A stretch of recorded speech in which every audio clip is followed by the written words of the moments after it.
Welcome to Obridge Academy. This video is for parents, and from time to time as a parent you may want to know how your student is doing in the Obridge system.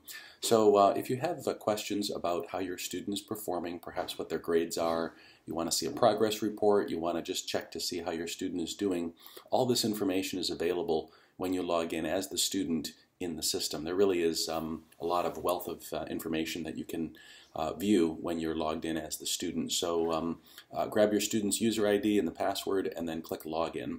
And when you log into the system, what you'll be presented with immediately off the main login is the grades section. If you happen to be stuck in some other area, you can always get to that by clicking on Obridge Academy, the tab in the upper right hand corner, and then scrolling through one of these tabs, either Portfolio, Storage Area, Email, Classes, or Home. When you click on the Home button and then you go down to the little check mark with the page turned down, those are the grades, this page that we're looking at here. These grades are in real time, so you don't have to wait for the teacher. As soon as they post grades, they will be displayed in this area or this screen. And you can look at either all classes that are listed or the last ones that were graded. And so you can look at it two different ways. When you look at their grade, you can see that this particular demo student is getting an A+ in U.S. history. And the detail for this particular grade is listed on the right-hand side. You can scroll through the information.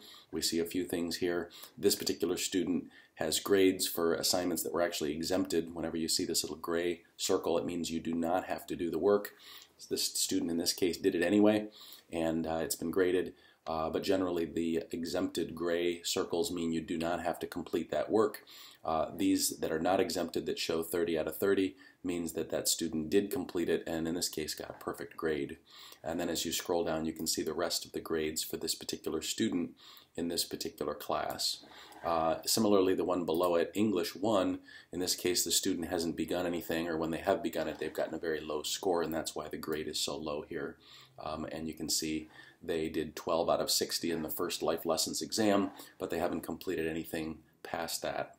And so this is a progress view of the student's grades, and on the left hand side you'll see every single course that this student is enrolled into, and you can see as you scroll through here the various classes, and then as you click on the class itself, the detail will be presented on the right. That's your progress report. So that's how you can look at it for yourself at any point in time.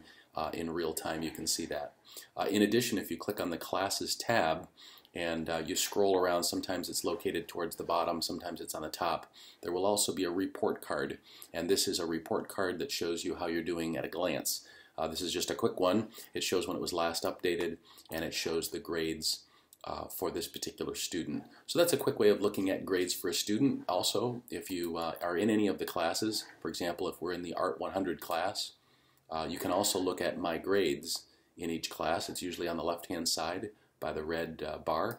And when you click on My Grades, it will also show you the grades, in this case for Art 100, and you can look at it in this screen as well. So there's lots of places to get grades and information, and those are two or three different ways of looking at information, both grade information and performance information from the teacher.